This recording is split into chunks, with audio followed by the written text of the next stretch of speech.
আজ বাগানের ২য় পর্ব দেখাচ্ছি। কোথায় আমাদের এই গাছগাছালি নিয়ে ফেলে দিতে হবে। পৌরসভা একটি নির্দিষ্ট জায়গা দিয়েছে। সেই স্পেশাল ডাস্টবিনে সেই জায়গাটায় আমরা গাছগাছালিগুলো ফেলবো এবং এখানে ঘরের আসবাবপত্র থেকে শুরু করে যাবতীয় জিনিস রাস্তাঘাটে ফেলা যাবে না। এগুলো নির্দিষ্ট জায়গায় ফেলে দিতে হবে।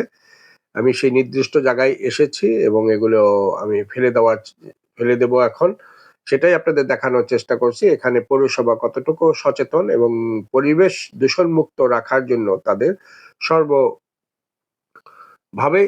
সহযোগিতা করে থাকে এবং জনগণও সেই আইনগুলো মেনে চলে এবং বাহিরে যদি আমরা এগুলো ফেলে দিই তাহলে আমাদেরকে বড় ধরনের অর্থ জরিমানা দিতে হবে।